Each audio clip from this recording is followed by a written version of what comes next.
આજકાલની ભાગદોડ ભરેલી જિંદગીમાં વજનનો કાંટો થોડોક આગળ વધી જાય એ બહુ સામાન્ય વાત છે, ખરું ને? પણ ચિંતા ના કરો, અહીં આપણે કોઈ જાદુઈ ગોળીની વાત નથી કરવાના, પણ એક એવી પાક્કી યોજનાની વાત કરીશું જે આપણા ગુજરાતી કલ્ચરને બરાબર બંધ બેસે છે. આ માત્ર વજન ઘટાડવા માટે નથી, પણ જીવનભર તંદુરસ્ત રહેવાની એક ચાવી છે. વજન ઘટાડવાનું નામ પડે એટલે આપણા મગજમાં પહેલો વિચાર શું આવે? ઓછું ખાવું કે પછી ભૂખ્યા રહેવું, બરાબર? પણ શું આ સાચો રસ્તો છે? કે પછી વજન ઘટાડવાની સફરમાં આ જ આપણી સૌથી મોટી ભૂલ છે? ચાલો આજે આ જ સવાલનો જવાબ શોધીએ. અને આ જ વાત છે ને એ આપણા આખા પ્લાનનો પાયો છે. આપણે કોઈ 2-4 દિવસના ક્રેશ ડાયટની વાત નથી કરી રહ્યા, પણ એક એવી જીવનશૈલી બનાવવાની વાત કરી રહ્યા છીએ જે મિત્ર બનીને આખી જિંદગી આપણો સાથ નિભાવે. તો આપણે શું શું જોવાના છીએ? પહેલાં તો વજન ઘટાડવા પાછળનું સાયન્સ શું છે એ સમજીશું. પછી સંતુલિત આહારના પાયા કયા છે એ જોઈશું. એકદમ પરફેક્ટ ગુજરાતી ડાયટ પ્લાન પર નજર કરીશું. ખાવાના કેટલાક સોનેરી નિયમો જાણીશું. અને છેલ્લે વાત કરીશું કે ખાવા પીવા સિવાય પણ જીવનશૈલીમાં શું બદલાવ જરૂરી છે. કોઈપણ યોજના શરૂ કરતા પહેલાં એ જાણવું જરૂરી છે કે એ કામ કેવી રીતે કરે છે. શું કરવું એ સમજતા પહેલાં શા માટે કરવું એ સમજવું બહુ જ જરૂરી છે. તો ચાલો આ વિજ્ઞાનને એકદમ સરળ બનાવી દઈએ. વજન ઘટાડવાનું આખું ગણિત આ બસ એક જ શબ્દમાં સમાયેલું છે: કેલરી ડેફિસિટ. સાવ સીધો હિસાબ છે. માની લો કે તમે જેટલી કેલરી ખાઓ છો એના કરતાં વધારે કેલરી વાપરો છો તો શું થાય? શરીરને ઊર્જા માટે બીજે ક્યાંક જવું પડે. અને એ ક્યાં જુએ? આપણી જમા થયેલી ચરબી તરફ. બસ શરીર એ ચરબીને બાળવાનું શરૂ કરી દે છે. આ જ છે વજન ઘટાડવાનો અસલી મંત્ર. હવે જુઓ, આ કેટલું સિમ્પલ છે. જો આપણે જરૂર કરતાં વધારે કેલરી ખાઈશું તો એ શરીરમાં ચરબી તરીકે જમા થશે. અને જો આપણે જરૂર કરતાં ઓછી કેલરી ખાઈશું તો એ જ જમા થયેલી ચરબી ઊર્જા માટે બળશે. આટલું સરળ વિજ્ઞાન છે.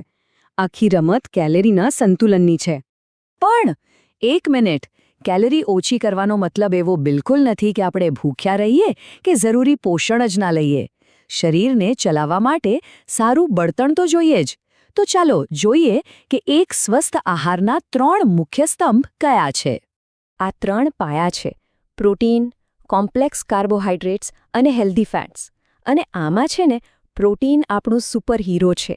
એ સ્નાયુઓને મજબૂત રાખે છે, શરીરની ચરબી બાળવાની પ્રક્રિયાને ઝડપી બનાવે છે અને સૌથી અગત્યનું, એ પેટને ભરેલું રાખે છે, જેથી આપણને વારંવાર ભૂખ નથી લાગતી. અને સૌથી મજાની વાત શું છે ખબર છે? આ બધા પોષક તત્વો આપણા રસોડામાં જ હાજર છે.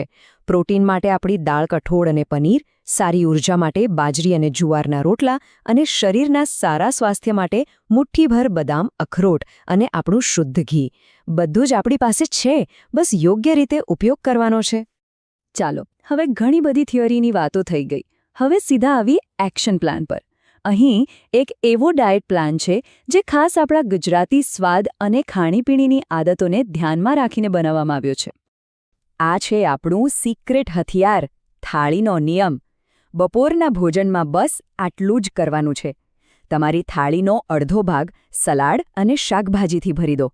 બીજો ચોથો ભાગ દાળ કે કઠોળથી. અને છેલ્લો ચોથો ભાગ 1 કે 2 રોટલી અથવા થોડા ભાત માટે રાખો. બસ આટલું સરળ. આ નિયમથી બધું જ બેલેન્સ થઈ જશે. તો એક સામાન્ય દિવસ કેવો દેખાઈ શકે? ચાલો જોઈએ. દિવસની શરૂઆત હૂંફાળા લીંબુ પાણીથી, પછી નાસ્તામાં પ્રોટીનથી ભરપૂર મગદાળના પુડલા. બપોરે આપણો થાળીનો નિયમ તો છે જ, સાંજે ચા સાથે તળેલા ગાંઠિયાને બદલે શેકેલા ચણા, અને રાત્રે એકદમ હળવી અને પૌષ્ટિક ખીચડી.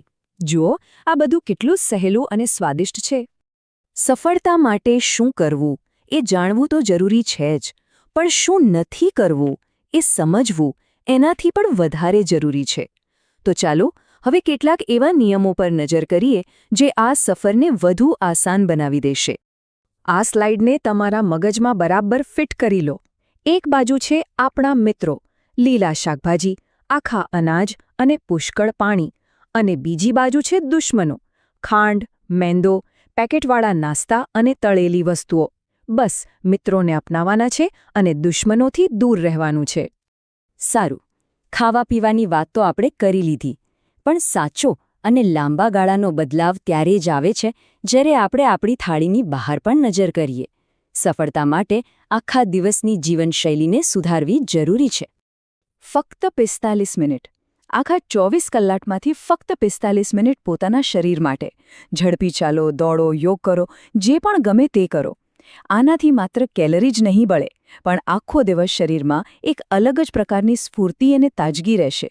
વજન ઘટાડવાના પ્રયત્નોમાં આપણે ઘણીવાર એક બહુ જ જરૂરી વસ્તુને ભૂલી જઈએ છીએ, અને એ છે ઊંઘ. અપૂરતી ઊંઘ તણાવના હોર્મોન્સને વધારે છે, અને એ જ હોર્મોન્સ આપણને રાત્રે બિનજરૂરી ભૂખ લગાડે છે. એટલે 8 કલાકની શાંત અને ગાઢ ઊંઘ એ એક અનિવાર્ય દવા જેવું કામ કરે છે. અને છેલ્લે આ થોડી સોનેરી આદતો. તણાવ ઓછો કરો, ખોરાકને શાંતિથી ચાવીને ખાઓ, અને સૌથી જરૂરી ધીરજ રાખો. હા, ક્યારેક મન થાય તો આખો દિવસ બગાડવાને બદલે એક ચીટ મીલ પ્લાન કરો. આવી નાની નાની આદતો જ લાંબા ગાળે મોટા પરિણામો લાવશે. આખી વાતનો સાર એ જ છે કે આ પ્રવાસને કોઈ બોજ કે સજા તરીકે ના જોશો. આ તો પોતાના શરીરને પ્રેમ કરવાની અને એને વધુ સ્વસ્થ બનાવવાની એક સુંદર તક છે. આ હકારાત્મક વિચાર સાથે જો આગળ વધશો તો સફળતા ચોક્કસ મળશે.